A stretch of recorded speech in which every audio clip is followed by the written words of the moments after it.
Hi Equals, it's Kim, and today I want to talk about implicit bias. And while I am not an expert in implicit bias by any means, I want to tell you about an experience I had. So last week I attended the Commission on Black Girls. It's a commission of this Columbus City Council. And one of the problems is that we still have difficulty in people recognizing that when you have a commission on black girls, that you're also talking about black girls who have an LGBT experience. But one of the implicit biases that exists is to forget that, is to think of black girls as heterosexual, cisgender people. So I went to this meeting on the spur of the moment, granted, and I signed a little slip to speak towards the end of it. And I went because the subject matter was black girls in the juvenile justice system. And you've heard me talk about the work I'm doing in LGBT juvenile justice, and I'll link the playlist above. So I went and I listened to the entire program, which was actually pretty good. And there was a woman who spoke about implicit bias. And, she used examples like, for example, when I say the word nanny, what comes to mind? Probably a woman or a girl. How about if I say the word firefighter? What comes to mind? Probably a male person. Those are implicit biases that we have in our heads about who gets to do what professions and what people are like. All have implicit biases about the color of people's skin, about people's abilities or disabilities and what it means for them, without actually understanding the reality.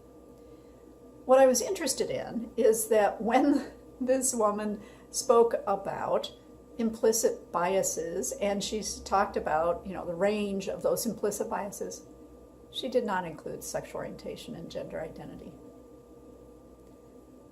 She should have been including, and maybe not in great detail because she really didn't have the time to, but at least when she talked about those characteristics that often are subject to implicit bias, she should have been including sexual orientation and gender identity. In a longer presentation, maybe she could have addressed things like, and I'm going to ask you, when you think about the word lesbian, what comes to mind? For some, a very butch woman who wears flannel and jeans and boots might come to mind. How about if I say the word gay? Perhaps a very effeminate man comes to mind. I have a lot of gay friends who are far from effeminate. And it's an implicit bias that some of us might have. I'm using some examples. If I say a transgender woman, what might come to mind? And for some, unfortunately, what comes to mind is a man who dresses up as a woman in order to victimize other women or girls in some way, shape, or form. The idea of a transgender woman as a predator. That's wrong. That's just wrong. But it is an implicit bias some people have. And it shows up in when people are arguing against giving transgender people equality, especially around public accommodations. It shows up as these ads where they say, well, if we pass this law, then men can dress up as women and go into restrooms and molest our wives and daughters. That's what it shows up as. That's an implicit bias. I guess my message for today is, when we're talking about implicit bias out there in the greater world, we need to recognize that there are also implicit bias around sexual orientation and gender identity, not just race and national origin and religion. Let's broaden the list, folks. If you like this video, give me a thumbs up. Please subscribe.